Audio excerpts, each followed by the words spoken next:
Welcome to a series that we call the End of Times, where we're going through the book of Revelation verse by verse to try our best to see what it is we can expect to happen in the end times, or the times Jesus refers to as the end of the age.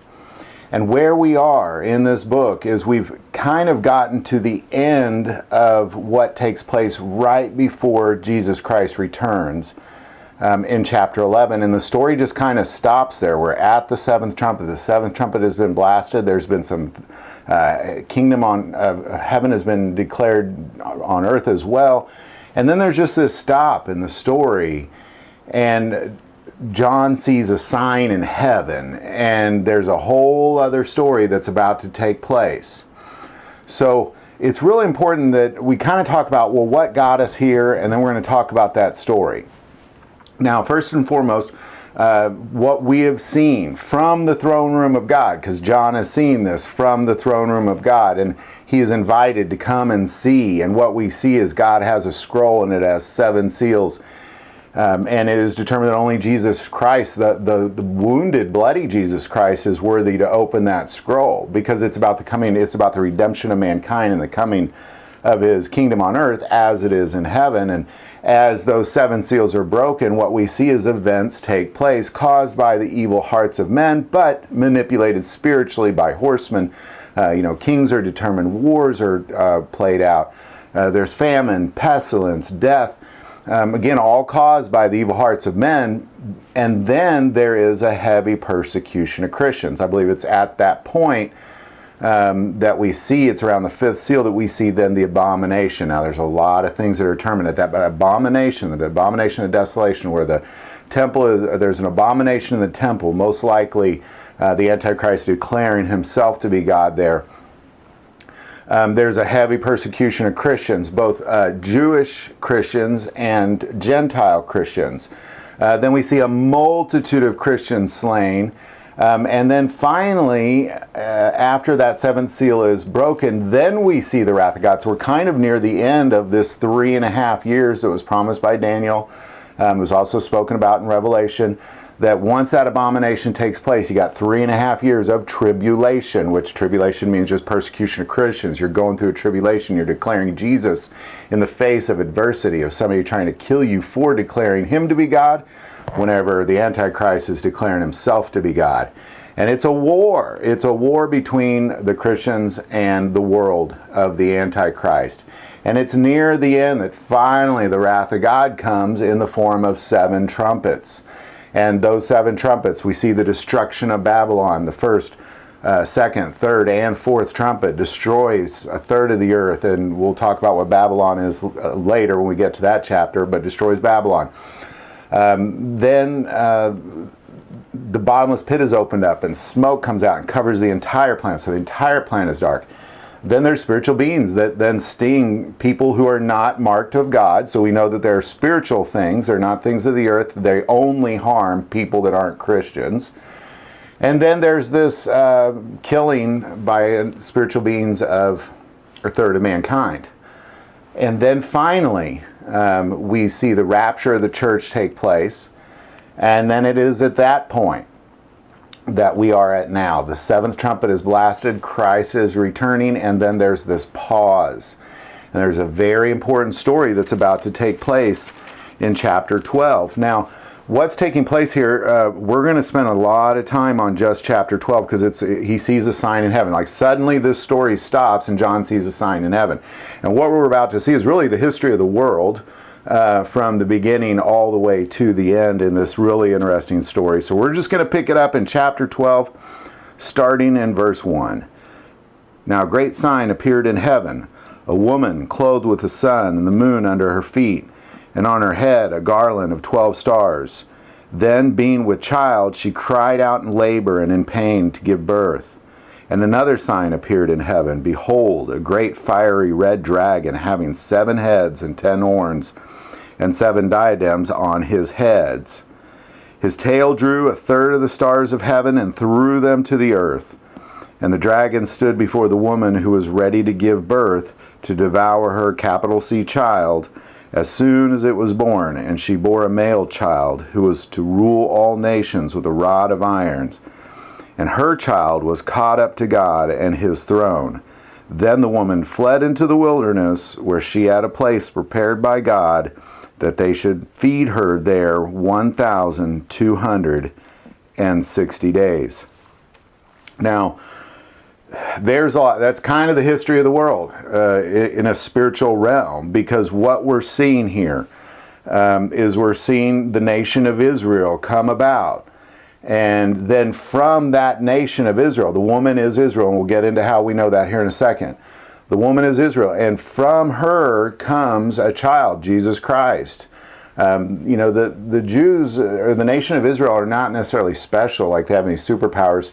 They're God's chosen people, and it's not because they're any better than anybody else. They're God's chosen people because of a decision Abraham made at the very beginning, that he would be willing to sacrifice his own son if God asked him to. And then God then said, from you is this seed.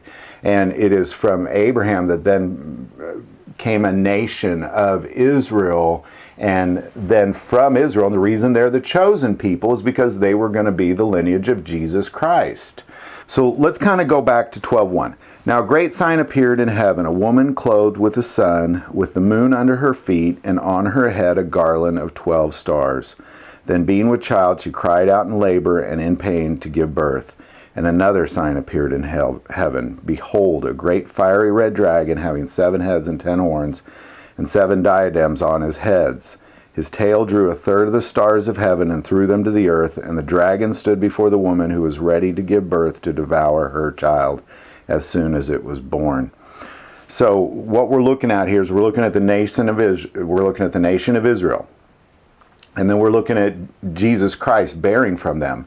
And then we're also looking at Satan. Satan is the dragon, and later in 12 we'll get into that. But Satan is the dragon, and he is there to stop that, because he is the ruler of the earth. He is the prince of the earth. He didn't want this guy to rule. He didn't want Jesus to rule. He declared himself to be God. He wants to sit on the throne of God and rule over the nation. So he has always been ready to devour anything that came from the nation of Israel. Well, Jesus Christ came from the nation of Israel. So now he's ready to devour anything that came from Jesus Christ, which is Christianity. So he's ready to devour that. He's patiently waiting to devour it. And then what takes place is then the woman fled into the wilderness, where she has a place prepared by God, that they should feed her there 1,260 days. And then I want to remind you that that exact same number was the same number that we were given of the 2 witnesses, the Jews and the Gentiles, to preach the gospel. The 144,000 marked by God Jews, who were the Antichrist and the devil are warring against, and the multitude of Christians that the Antichrist and the devil are warring against, they had 1,260 days to prophesy, and God was going to protect them and allow them to be able to reveal that he is Lord. From the moment of the abomination, for 1,260 days, they have this ability to withstand this assault from the most powerful army of the world army of the Antichrist. But yet they war against him, and they do okay because they were given this promise at the end. So we're really seeing a lot here. So let's kind of just break this down piece by piece. I kind of just laid a lot out there. That's a lot. But let's break it down piece by piece. Let's look at verse 1. Now a great sign appeared in heaven, a woman clothed with the sun, with the moon under her feet, and on her head a garland of 12 stars. Okay, it's widely believed that they're referring to the nation of Israel. Well, Jesus Christ came from the nation of Israel, so we know that this is most likely the case. But if we go to Genesis chapter 37, what we're looking at here in Genesis 37 is Jacob, who was named Israel. That's where he is a descendant of Abraham, but he is the literal father of Israel. His name is Israel. God named him Israel, and he had 12 sons, and that was the 12 tribes of Israel, were the 12 sons of Israel, or of Jacob. And one of them was Joseph, and we've heard of the story of Joseph. He was beloved by his father Jacob, and we're just going to pick it up right there. Chapter 37, verse 3. Now Israel loved Jacob more than all his children, because he was the son of his old age. Also he made him a tunic of many colors. But when his brothers saw that their father loved him more than all his brothers, he hated him and could not speak peaceably to him. Now Joseph dreamed a dream, and he told it to his brothers, and they hated him even more. So he said to them, Please hear this dream which I have dreamed. There we were, binding sheaves in the field. Then behold, my sheaf arose and also stood upright. And indeed your sheaf stood all around and bowed down to my sheaf. And his brothers said to him, Shall you indeed reign over us? Or shall you indeed have dominion over us? So they hated him even more for his dream and for his words. Then he dreamed still another dream, and told it to his brothers, and said, Look, I've dreamed another dream. And this time the sun, the moon, and 11 stars bowed down to me. So we're going to pause there real quick. Okay, so his second dream. So Joseph is one of the 12 brothers. Now he did eventually rule over them as the leader of Egypt for a while when they had a famine, and they had a long, much longer story. But ultimately, the 12 tribes all united, the 12 tribes of Israel, Moses led them free, and there were 12 of them, and they were here referred to as the sun, the moon, and the 11 stars bowed down to me. So there was 11 stars. He was one of the stars. So now let's go back to Revelation 12, verse 1. Now a great sign appeared in heaven, a woman clothed with the sun, with the moon under her feet, and her head a garland of 12 stars. It's really the same thing. I mean, I think there's no other correlation. I'm only using a Bible as a reference, so there's no other, it's a pretty direct reference. I think it's pretty easy to kind of buy that's what that is. This is the nation of Israel. And then it is promised that from Israel will come a child, the only begotten Son of God.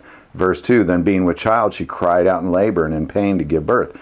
And Israel is always being persecuted, always. I mean, they went through a lot of pain, being led off into captivity by Babylon, being then ruled by the Persians, then ruled by the Greeks, then ruled by the Romans. I mean, they went through a lot of problems and a lot of pains giving birth to Jesus.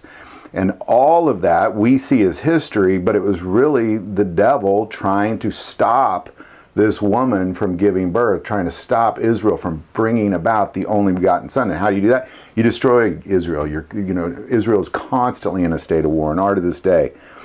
Verse 3, and another sign appeared in heaven. Behold, a great fiery red dragon having 7 heads and 10 horns and 7 diadems on his heads. We'll talk about that next time. But that is Satan. And his tail drew 1/3 of the stars of heaven and threw them to the earth. And the dragon stood before the woman who was ready to give birth to devour her child as soon as it was born. And that's a capital C, child. So as soon as Jesus was born, he was ready to be devoured. He was going to be devoured. They had to flee. Mary and Joseph had to leave and flee because the king was going to kill Jesus. Like, he was ready to, as soon as he was born from this nation of Israel, it has always been set to kill him. But of course, Jesus came to die. Like, that's why he came, but he had a mission. He had to prove himself to be God first. That way he could show himself to be God, lay down his life for you because he loves you that much, and then rise from the dead 3 days later to show, I am God, and now you are redeemed of your past, present, future sins by the blood of Jesus. And now Satan is ready to kill that thing because he couldn't kill the first thing. He couldn't kill Jesus. I mean, he killed him, but he lived. He rose from the dead because he's God. And then his blood redeemed you, and it will redeem me. And Satan's been trying to destroy that the whole time. And now he's going to do it in the form of the Antichrist. And he's going to then persecute and kill Christians in a heavy tribulation that will go on for about 3.5 years. Now, this is an important story for many reasons. Number one, people for some reason, there's this pre-tribulation rapture, people don't see themselves going through tribulation, but what we're seeing in Revelation, throughout Revelation, is just heavy persecutions of Christians. I mean, whether or not you believe the witnesses are two prophets, or whether you believe they're the Jews and the Gentile Christians, either way, there's a heavy persecution of Christians. The fifth seal is broken, chapter 6:9. When he opened the fifth seal, I saw under the altar the souls of those who have been slain for the word of the God and for the testimony which they held. Chapter 7, verse 14. These are the ones who come out of the great tribulation and washed their robes and made them white in the blood of the Lamb. It's a heavy person. That's what tribulation stands for. But God is going to protect us for 1,260 days. Now, not all of us, because obviously heavy persecution of Christians, a lot of death to Christians, a lot of Christians are being killed. But as it also says during that killing of the Christians in the fifth seal being broken, chapter 6, when they ask, well, how long is this going to go on? To God, he says, they should rest a little while longer until both the number of their fellow servants and their brethren who would be killed as they were was completed. So there's this constant preaching of the word of God from the abomination. The moment that the Antichrist sits in the temple and says, I'm God, then boom, now Christians are being persecuted. Christians are saying, no, you're not. Well, a lot of Christians will say he is. A lot of Christians will say he is, because a lot of people declare themselves to be Christians and they're not. They will go, oh, look, it's God. He's in the temple. Just like Jesus said in Matthew 24, they will do. But people who know who Jesus Christ is and know that that's not how he comes to this earth, he comes like a flash of lightning from the clouds. That's not how he comes. He doesn't sit in the temple and declare himself to be God and then start killing Christians. That's what the devil does. It's the Antichrist. He's doing the opposite of what Jesus is doing. He's going to be killing Christians. And for 1,260 days, God is going to protect them and give them this place in the wilderness. Because again, this woman, Israel, gives birth to a child. That child then gets killed, gives birth to Christians. And now, so you really kind of have all of salvation in chapter 12, 1 through 6. But the story doesn't end there. We're going to be introduced to who the dragon is in great detail. And then we're going to, from verses 13 through 17, chapter 12, we're going to see a little closer what that persecution looks like. But we're going to talk about who the dragon is, having the 7 heads, 10 horns, 7 diadems on his head. What is that? But roughly what you have going on here is you have, the 7 years of or the 3.5 years of tribulation has happened. The trumpet is blasted, and then there's this pause, and John sees a sign in heaven, and a great sign in heaven, and it is the nation of Israel giving birth to Jesus Christ, which then gives birth to Christians, because those who are redeemed by the blood of Christ. And we know that is this last persecuted group, because if we jump to 17, it says, and the dragon was enraged with the woman, and he went to make war with the rest of her offspring who keep the commandment of God and have the testimony of Jesus Christ. So, again, that's kind of what you got going on here. He's seeing like a sign in heaven. It's a sign. He sees this woman. He sees ultimately the nation of Israel gives birth to Jesus Christ. Jesus Christ gives rebirth to the redemption of mankind, to the Jews and the Gentiles. And then Satan's just trying to devour that the whole time. And then we finally get to the end where he's running out of time. He has one last shot at this to devour the offspring of Jesus Christ. And that's me, that's you. It's really kind of a beautiful story. But it's in a weird way, the history of the world in 6 verses. So where we are in the book of Revelation is John had been taken up into the throne room of God, where we're given a chance to look around, and he notices God has a scroll in his hand. And that scroll has 7 seals, and it's determined only Jesus Christ is worthy to open that scroll. And what's written within that scroll is the divine coming of God's kingdom on earth as it is in heaven. And we saw all 7 of those seals broken, and then then God's wrath was in the form of 7 trumpets, and we got to the 7th trumpet, to the very end at Christ's return, and there's a very important pause in the story at this point. Because what it's talking about is John then sees a great sign in heaven, and he sees a woman who is pregnant and gives birth to a child, and she sees a dragon who's trying to kill it. And what we're seeing is we're literally seeing the history of humanity in one story. We're seeing the heavenly spiritual war over the earth and all of mankind. And it's really important that we see it here, because ultimately what we're seeing is the why. Why is this happening? Why did this 3.5 years of tribulation happen? Who is the Antichrist? What is Babylon? Why the wrath of God? Why is all this taking place? So that's what this story is telling us, is why this happened, because we don't battle against the flesh. Now, when we go through tribulation, we will feel like we're battling against the flesh, but it is a battle against principalities of heavenly hosts. And this is the why. Why has all this happened from the beginning of mankind to the end of mankind? Why is all this taking place? So we're just going to pick it up in chapter 12, verse 1. Now a great sign appeared in heaven, a woman clothed with the sun, with the moon under her feet, and on her head a garland of 12 stars. Then being with child, she cried out in labor and in pain to give birth. Now last week we talked about and showed that this is Israel. Israel was the chosen people that was the lineage of Jesus Christ. So ultimately what they're showing here is that God chose a people to bring about the salvation of mankind. And that's what the woman is. Pick it up 3. And another sign appeared in heaven. Behold, a great fiery red dragon, having 7 heads and 10 horns and 7 diadems on his head. His tail drew a third of the stars of heaven and threw them to the earth. And the dragon stood before the woman who was ready to give birth to devour her child as soon as it was born. So last time we talked about who this woman was. Now we're going to talk about the dragon. Who is this dragon? Well, it's simple and it's also complicated. Let's give the simple version first. Let's jump to verse 9. So the great dragon was cast out of the serpent of old, called the devil, and Satan, who deceives the whole world. He was cast to the earth, and his angels were cast out with him. So the simple answer is the dragon is Satan and a third of the angels. Now, we don't really know how many angels are, because we don't know how many, when we say a third of what? But it is a lot. And that's what the third of the stars that fell from heaven in his tail was referred to.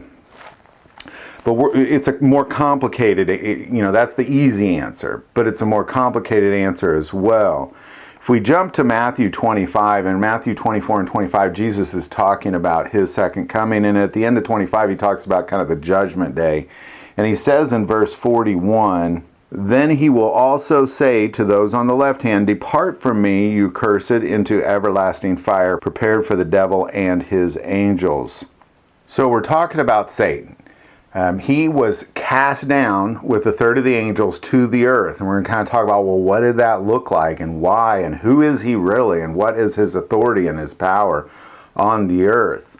So we're going to jump now to Isaiah 14 verse 12, where Isaiah kind of foresees the falling of Satan. And it says in Isaiah 14:12, how you are falling from heaven, O Lucifer, son of the morning. How you are cut down to the ground, you who weaken the nations. For you have said in your heart, I will ascend into heaven, I will exalt my throne above the stars of God, I will also sit on the mount of the congregation on the furthest sides of the north, I will ascend above the heights of the clouds, I will be like the Most High. Yet you shall be brought down to Sheol, to the lowest depths of the pit. So Satan tried to be God. And that's always been his goal, is to be in charge, to be worshipped as God. So he now is the prince of the earth. From the very beginning, he's been this way. Him and those fallen angels were cast down in the very beginning. Of course, he deceived Adam and Eve. But even all the angels, if we look at Genesis 6:1, now it came to pass when men began to multiply on the face of the earth, and daughters were born to them, and the sons of God, those are angels, we'll come back to that, saw the daughters of men that they were beautiful, and they took wives for themselves of all whom they chose. So here we have these fallen angels took wives, human wives. So we have literally a race of angel/human on the earth, and they refer to these as being the great people. They also talk about how there were giants during this time. But these are the sons of God that had fallen, and we know that because they're also referred to. There's an interesting verse or a series of verses at the beginning of Job where God calls the sons of God to kind of a heavenly meeting. So in Job 1, we're going to pick that up in verse 6. Now there was a day when the sons of God, that's all the angels, came to present themselves before the Lord, and Satan also came among them. And the Lord said to Satan, from where do you come? So Satan answered the Lord and said, from going to and fro on the earth and walking back and forth on it.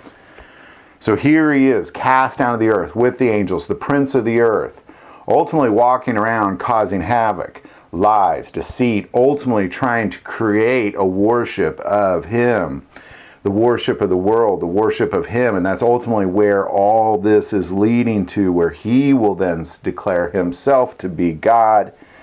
Ezekiel 28 is a very interesting series of passages here where it talks about a man. And there's been a lot of biblical scholars argue, who is this man? Because it talks about him as the Prince of Tyre. And ultimately and then we talk about the king of Tyre. And we're going to come back to that, the king, but let's look at this prince. I believe what we're looking at here in Ezekiel 28, biblical scholars recognize this as a man somehow under the influence of Satan, because it's also referred to as Satan as well, but it is a man. And what we're looking at, I believe, is the Antichrist. A lot of biblical scholars will say this is some sort of a future man. So we're going to pick it in 28:1. And the word of the Lord came to me again, saying, Son of man, say to the prince of Tyre, thus says the Lord God, because your heart is lifted up, and you say, I am a god. I sit in the seat of gods, in the midst of the seats, yet you are a man and not a god. Though you set your heart as the heart of a god, behold, you are wiser than Daniel. There is no secret that can be hidden from you. With your wisdom and your understanding you have gained riches for yourself and gathered gold and silver into your treasuries. But your great wisdom and trade you have increased your riches, and your heart is lifted up because of your riches. So ultimately what we're looking at here is we're looking at a man who is possessed by Satan. And the beast, we'll get into the beast later, but he's brought up here as well in Revelation. So let's go back to the first verses we read in Revelation chapter 12. Now a great sign appeared in heaven, a woman clothed with the sun, with the moon under her feet, and on her head a garland of 12 stars. Then being with child, she cried out in labor and in pain to give birth. So here's Israel going through everything that Israel went through, from being captive in Egypt to being set free, to establish Israel, going through David, going through all those kings, ultimately being captured again because it is Satan who is trying to stop Jesus Christ from coming, because Jesus Christ saves the world and he doesn't want the world saved. Verse 3, and another sign appeared in heaven. Behold, a great fiery red dragon. Okay, so that's Satan, having 7 heads and 10 horns and 7 diadems on his head. That is the Antichrist. The Antichrist is given authority by Satan. Now, we know this is the Antichrist, so we're going to jump ahead. We're not going to talk about who the Antichrist is first, or we know at least it's the beast from the sea here, because what it says in 13, we're just going to jump. Then I stood on the sand, on the sea, and I saw a beast rising up out of the sea, having 7 heads and 10 horns, and on his horns 10 crowns. And on his heads a blasphemous name. So, again, when we get to chapter 13, we'll talk about what the beast from the sea is and who those people are, and the beast from the land. We're not there yet. But this is a man possessed by Satan, and we're kind of getting near the end. So what is Satan? Well, if we go back to Ezekiel 28, we talked about the prince of Tyre. Now let's talk about the king of Tyre. 28:11. Moreover, the word of the Lord came to me, saying, Son of man, take up a lamentation for the king of Tyre, and say to him, Thus says the Lord God. Now we're talking about Satan here. You were the seal of perfection, full of wisdom and perfect in beauty. You were in Eden, the garden of God. So there he is from the very beginning. Every precious stone was your covering.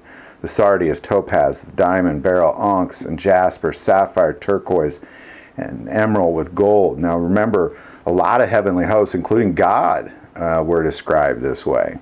The workmanship of your timbrels and pipes was prepared for you on the day you were created. You were the anointed cherub who covers, established you. You were the holy mountain of God. You walked back and forth in the midst of fiery stones. You were perfect in your ways from the day you were created till iniquity was found in you.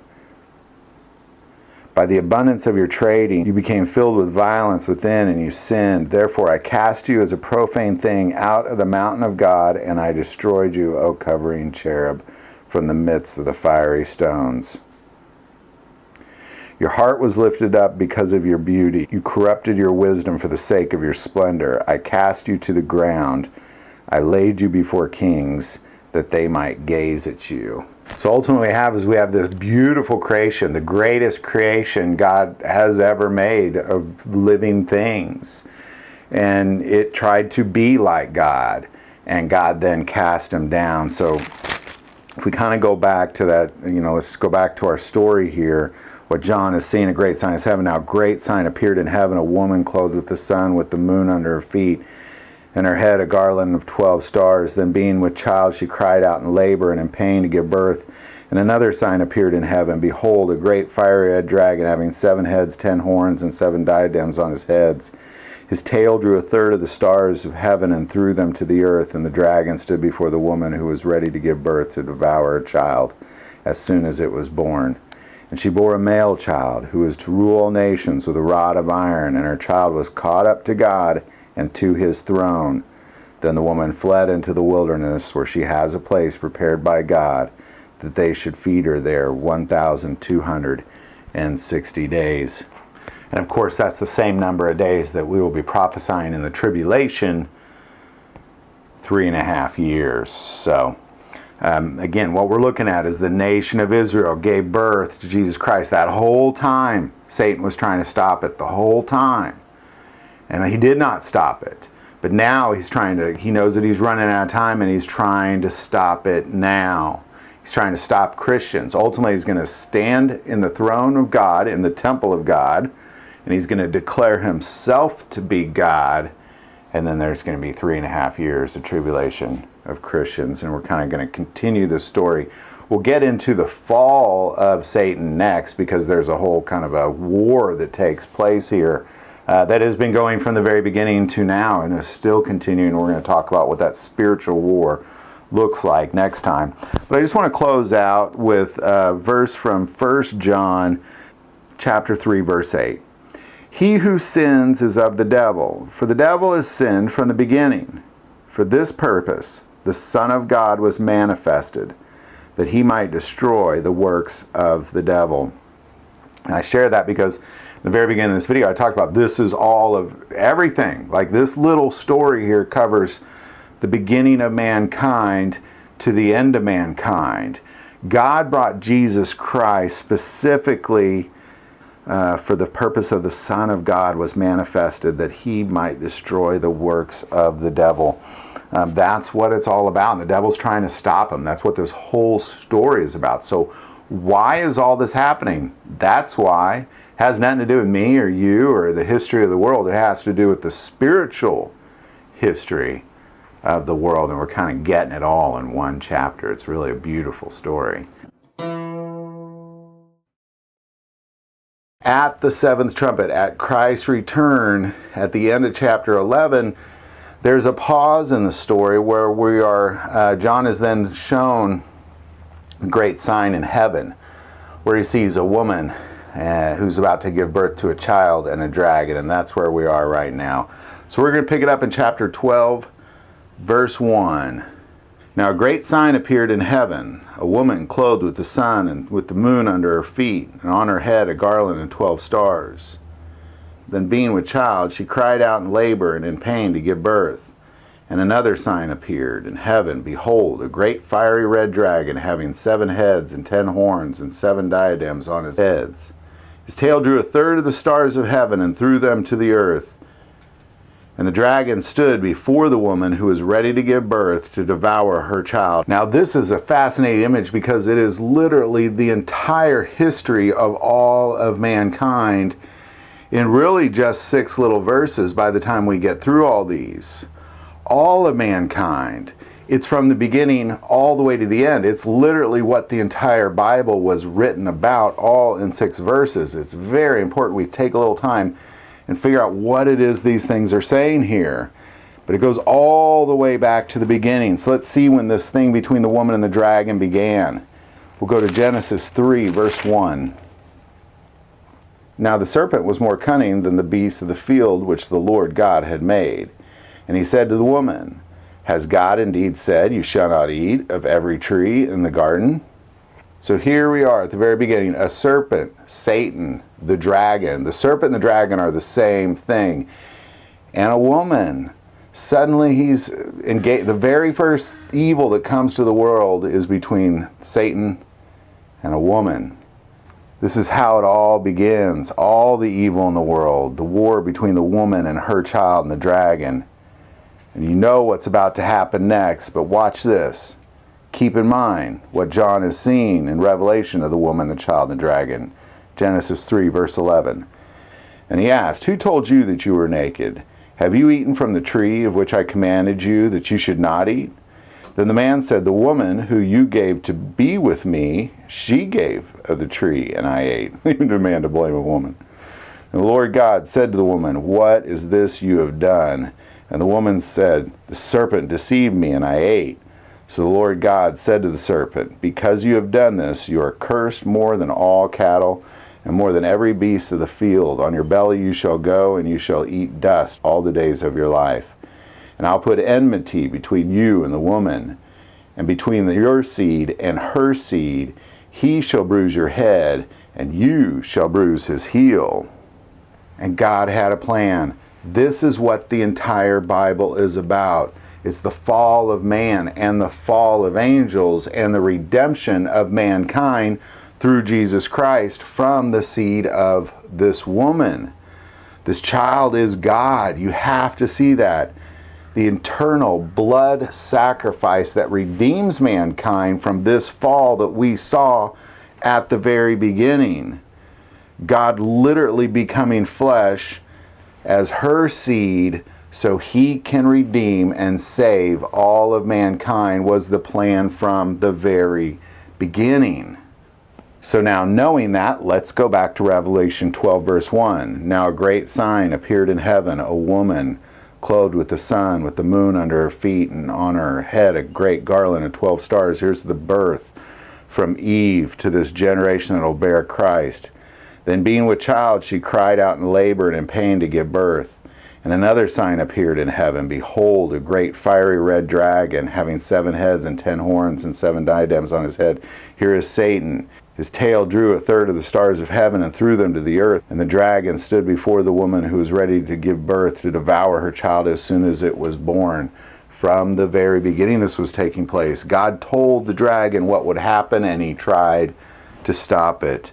From Abraham, then Jacob, who became the nation of Israel, through captivity in Egypt and enslavement, then being led free by Moses, and then wandering through the wilderness of war in the wilderness, and then having to go through war to take Israel, and then having to go through war to keep Israel through David. The only peace that Israel has ever seen was a brief moment of peace during Solomon's era, but from then it's always been somebody trying to devour and kill them. This war to keep this land and to keep Israel, but there's always this outside force trying to completely destroy Israel. The Babylonians enslaving them, then the Greeks, then the Romans, and then behold, a child is born. In Matthew 2, 1 through 3, now after Jesus was born in Bethlehem of Judea in the days of Herod the king, behold, wise men from the east came to Jerusalem, saying, "Where is he who has been born King of the Jews? For we have seen his star in the east and have come to worship him." When Herod the king heard these things, he was troubled, and all of Jerusalem with him. And then he is greatly disturbed. So he tells the wise men, "Oh yeah, I'd like to worship this child too. Go find him. You come back here and tell me where he is." And we'll pick it up in 11. When they had come into the house, they saw the young child with Mary his mother, and fell down and worshipped him. And when they had opened their treasures, they presented gifts to him, gold, frankincense, and myrrh. Then being divinely warned in a dream that they should not return to Herod, they departed for their own country another way. And when they had departed, behold, an angel of the Lord appeared to Joseph in a dream, saying, "Arise, take the young child and his mother, flee to Egypt, and stay there until I bring you word, for Herod will seek the young child to destroy him." When he arose, he took the young child and his mother by night and departed for Egypt, and was there until the death of Herod, it might be fulfilled which was spoken by the Lord through the prophet, saying, "Out of Egypt I called my son." Then Herod, when he saw that he was deceived by the wise men, was exceedingly angry, and he sent forth and put to death all the male children who were in Bethlehem and in all its districts from 2 years old and under, according to the time which he had determined from the wise men. Just total destruction of human life, devouring it. Satan seeking to devour the child the second it was born. It's a spiritual war for control of the world. Satan, the dragon, is the prince of the earth. He has enslaved all of mankind in sin, and it is only the blood of Jesus Christ that can set us free. It's literally a spiritual war that we're watching over here. Satan has tried to stop it from Eve on to right now. So now, let's go back to Revelation 12 one more time and take one last look at that. Now a great sign appeared in heaven, a woman clothed with the sun, with the moon under her feet, and on her head a garland of 12 stars. Israel is born from Eve here. Verse 2, then being with child, she cried out in labor and in pain to give birth. Through Abraham came the promise of Jesus came about here in verse 2. Verse 3, and another sign appeared in heaven. Behold, a great fiery red dragon having 7 heads and 10 horns and 7 diadems on his head. Satan tries to stop it from Eve on. Verse 4, his tail drew a third of the stars of heaven and threw them to the earth. And the dragon stood before the woman who was ready to give birth to devour her child as soon as it was born. So here, Satan and a third of the angels are here on earth trying not to just destroy what it is God has promised, but to devour it. Verse 5. And she bore a male child who was to rule all nations with a rod of iron, and her child was caught up to God and to his throne. Jesus is born, the promise of return, and that's where we are. Verse 6. Then the woman fled into the wilderness, where she has a place prepared by God, that they should feed her there 1,260 days. And that brings us to the length of the tribulation. So it's a fascinating story. Again, it goes all the way from back to the beginning, the dragon and the woman and her seed, the promise of her seed to redeem all of mankind, and the dragon just seeking to devour it, all the way from Eve to Abraham, a whole way through World War II, all the way to now. Satan has sought to destroy her seed and her offspring, and that's where we are today. So hope this video is helping. It's a fascinating story. It's very important that we see it right now, because essentially right as Jesus Christ is returning at the 7th trumpet, we get this big why. Well, why is all this happening? Well, there's why. It's from the very beginning. There's always been a plan to redeem mankind. Of course, Satan's going to fight against that plan until it gets to the very end. Welcome to a series that we call The End of Times, where we're going through the book of Revelation, verse by verse, to do our best to look for the signs and the seasons of God's second coming. It's very important that we take some time to look for these signs and to see what it is we can expect to happen and what it is we can expect that we should be doing during that time. And as we've gone through the book of Revelation, we have gone through the 7 seals, reading the scroll that was in God's hand that John saw in heaven, and we finally get to the 7th trumpet, Jesus Christ's second coming in chapter 11. But yet there's a pause in the story, and then we're kind of exposed to this, well, why are these things happening? Why are these things happening? And it's in chapter 12 that John then sees a great sign in heaven, and we've spent the last several episodes on that. So we're just going to pick it up where we left off, where what he saw was a woman in the stars, and we determined that is Israel. And then he saw the dragon, which is Satan, trying to prevent the woman from giving birth to the child, to God, to giving birth to Jesus Christ. And then finally he then tries to devour her offspring until the very end, and that's where we're at right now. So really what we got in chapter 12 verses 1 through 6 is really the history of all of humanity in just six verses, the spiritual side of things. God declared that Jesus Christ would redeem mankind to Adam and Eve and Satan, and then since then he's been trying to stop it, but then Jesus Christ came and redeemed mankind, and now that he's short on time, he's there to declare himself to be God, and that's kind of where we're at now. We're going to pick it up in verse 6 or verse 5. And she bore a male child who was to rule all the nations with a rod of iron, and her child was caught up to God and to his throne. That's where we left off last time. Verse 6. Then the woman fled into the wilderness, where she has a place prepared by God that they should feed her there 1,260 days.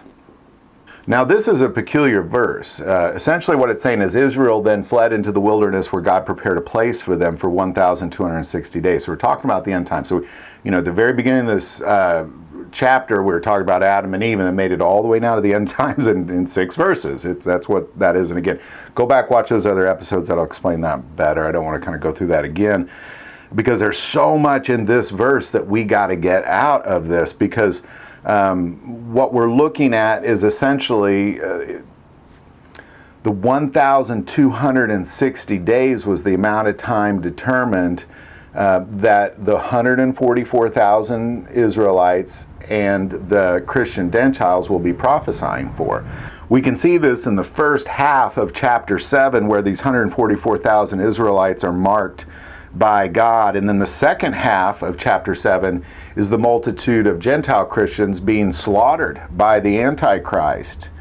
Chapter 9, verse 4, when the wasps are set free from the bottomless pit to sting and cause so much pain to humans that they want to die, God says to harm everyone but those marked by God. And then it is in chapter 14 that we get a much better grasp of who those 144,000 are and what it is they are to do. We haven't gotten to chapter 14, so we're going to kind of come back to that. But ultimately what you have going on here is you have 144,000 Israelites marked by God. The moment that the Antichrist causes the abomination of desolation to take place, then according to what we read back in chapter 11 was then there's 1,260 days. So there's this wilderness place that has been set up for the Israelites to flee to, because they're going to need to flee. It's once the Antichrist stands in the temple and declares himself to be God, it is not a good day. And we've talked about that for several episodes. That is not a good day for the Israelites. It's not a good day for the world wide. It's a good day for those worshiping the Antichrist, but for everybody else that realizes that that is actually Satan, it's a bad day. So we're going to kind of dig into what is this place in the wilderness and why did he prepare this place for them. So again, when we get to chapter 14, we'll talk more about who those 144,000 Israelites are. But we're going to spend this episode mostly focusing on Israel, the woman who then, once the abomination takes place, then they have to flee. Where are they to go? Now, if we go back to chapter 11 for a second, in Revelation, in chapter 11, verse 3, it says, "And I will give power to my 2 witnesses, and they will prophesy 1,260 days, clothed in sackcloth." So that's the same amount of time. So we're looking at this 1,260 days from the abomination to this place where the Israelites have to flee to the wilderness, but they're warring with the Antichrist and prophesying Jesus Christ as the king and not the Antichrist as the king. So this is a war that the Antichrist is very interested in. But Jesus talks specifically about this moment in time in Matthew 24. If we take a look at Matthew 24, what Jesus is talking about in Matthew 24 is his second coming. The disciples ask, well, how will we know? And he gets into how you'll know. But there's a peculiar thing that he says starting in verse 14. "And this gospel of the kingdom will be preached in all the world as a witness to all the nations, and then the end will come." So there's the preaching and the witnessing, and then we'll pick it up in 15. "Therefore, when you see the abomination of desolation spoken of by Daniel the prophet standing in the holy place, whoever reads, let him understand." That's a very peculiar thing. So we're going to come back to this. Keep that abomination of desolation in your head. We're going to come back to that. But once you see that, then let those who are in Judea, that's where Jerusalem is, where the temple will be, flee to the mountains. Let him who is on his housetop not come down to take anything out of his house, and let him who is in the field not go back to get his clothes. But woe to those who are pregnant and to those with nursing babies in those days, and pray that your flight may not be in the winter or on the Sabbath. For then there will be great tribulation, such as not been seen since the beginning of the world until this time, no, nor ever shall be. So ultimately what Jesus is saying is that the moment you see the abomination of desolation, those of you in Judea and Jerusalem, that moment, don't even take time to go get your clothes. Flee. That is it, because slaughter is coming. Once you see that happen, it is time to flee.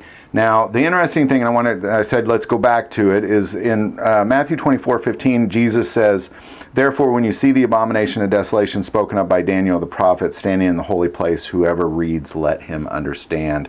It's very important we do understand what he's talking about. Now, what he's talking about is in Daniel, and we brought this verse up in the past, but in Daniel 12, at the very end of Daniel 12, he talks about this, or an angel tells Daniel about this. We'll read Daniel 12, chapter 10. "Many shall be purified, made white and refined, but the wicked shall do wickedly." So they're talking about there's going to be a heavy persecution of Christians. Many Christians will be standing up for Jesus Christ, be made white, but the wicked will do wickedly. "And none of the wicked shall understand, but the wise shall understand." So the wicked will be worshiping the Antichrist, saying he is Christ. They're not going to understand any of this, but the wise will understand. Pick it up in 11. "And from the time that the daily sacrifice is taken away," there's the abomination, "and the abomination of desolation is set up, there shall be 1,290 days. Blessed is he who waits and comes to the 1,335 days. So here, what we see in Revelation is from the abomination that there'll be this safety place, some sort of place prepared, the wilderness, and we'll kind of come back to where that is here in a second, prepared for the Jews. Now, of course, this is worldwide. So there's Christians all over the world being persecuted by a worldwide leader and his worldwide army. Worship him, take the mark of the beast, and we'll get into what that is a little later, and or die. And that's kind of where we're at. So ultimately what's taking place is there'll be this 1,260 days where the Christians are actually putting up a darn good fight, really holding their own. God is protecting them. They're empowered with great powers. Go back to chapter 11 episodes to see what those powers are. And so they're really kind of whooping up on the Antichrist a little bit, prophesying, driving everybody crazy. But then after 1,260 days, they are killed, like we saw in chapter 11. And then now, according to Daniel, there's an additional 30 days until we see the coming of Christ. So what we're seeing here is, again, at the abomination, essentially flee at that very moment. The devil has taken his throne in the temple of God. This is not a good day for all of humanity. It's the worst day in all of humanity. There's slaughter of Jews and Christians, and it's really the only war of all the wars leading up to this that even matters at all, because it's a war between the Antichrist and the world and the remnant of Jesus Christ. And this will go on for 1,260 days worldwide. But this passage is about Jerusalem, because Jerusalem is ground zero for the battle of the kingdom of God on earth as it is heaven. And that's why we're even looking at these things. Now, so going back to Revelation, is then the woman fled into the wilderness. So the woman is Israel. So Israel flees to the wilderness, just like Jesus said to do in Matthew 24. And where she has a place prepared by God. So God has prepared a place for Israel in the wilderness somewhere, that they should feed her there 1,260 days. Well, where is this place? I mean, if I was in Israel, I'd like to know where this place is. So Daniel tells us, and it's really kind of interesting. I don't know if anybody else has ever pointed this out in relation to Revelation 11 or Revelation 12, saying, well, that God has prepared a place.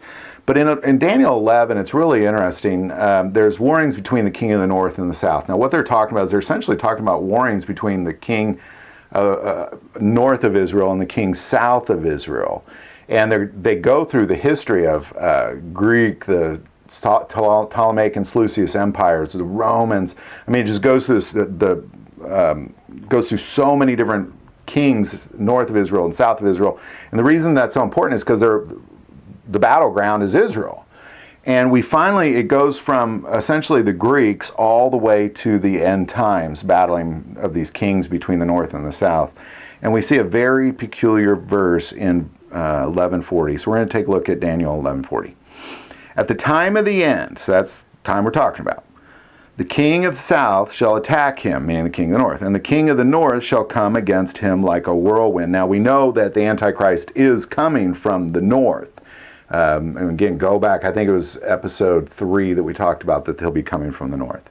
And the king of the north shall come against him like a whirlwind, with chariots, horsemen, and with many ships, and he shall enter the countries, overwhelm them, and pass through. He shall also enter the glorious land. So he's saying now he's conquering Israel here. And many countries shall be overthrown, but these shall escape from his hand: Edom, Moab, and the prominent people of Ammon. So ultimately what it's saying is the Antichrist will come from the north and he'll just sweep through. He'll just sweep through, taking everybody all the way down through Egypt easily. But Edom, Moab, and Ammon, he won't be able to take. God's going to kind of guard those little areas. Well, if you kind of look at this map here, Edom, Moab, the kingdom of Edom, Moab, and Ammon are east of the Jordan River. And if you look at today's map, well, we're talking about Jordan, the nation of Jordan. So now again, this verse, this little tiny verse says so much. So let's kind of, after everything we've just talked about, let's go back to it and kind of wrap this up. So Revelation 12, verse 6, then the woman, Israel, fled into the wilderness, Jordan, where she has a place prepared by God. Then they should feed her there 1,260 days. During that time is the most important war that has ever taken place on the earth. It is the war for all of humanity. It is the warring of the kingdom of heaven on earth, just like it is in heaven, because it is going to be like heaven here. And the devil's doing everything he can to stop it. So he tries to devour the woman, knowing that the woman bears the redemption of mankind. And then she gives birth to a child, Jesus Christ, and he redeems mankind. But he wants to devour that. From the moment that even Jesus was conceived in Mary, he's been trying to kill him. And then when he couldn't achieve it, and even when he did kill him, Jesus robbed the grave. And so now he's just been trying to devour Israel ever since, through disbanding them, and all the way when they came back to then World War II. And it's just been this constant state of trying to devour the nation of Israel. And now the Antichrist is then going to sit on the throne of God in the temple of God, declare himself to be God. And at that moment, Israel needs to flee to Jordan and just stay there and wage war from there for 1,260 days. Now this war will be a worldwide war, because of course at some point we're going to see the destruction of Babylon, which is a third of the earth. But other than that, it's worldwide. So that's kind of, it's a lot in a little tiny verse. I hope it made sense. I was doing my best to kind of grab verses to try to tie it all together, because again, we only use the Bible as a reference, so I definitely want to use the Bible as a reference. So love to hear your thoughts on this. Put them in the comments below. If you like this video, click like and subscribe. If you feel called to support our channel to Patreon, that link is also below. But the most important part of this channel is we take prayer requests, so never hesitate to send that in. Thank you for watching this episode of God, Family, and Guns. And as always, love God, love your family, and love guns.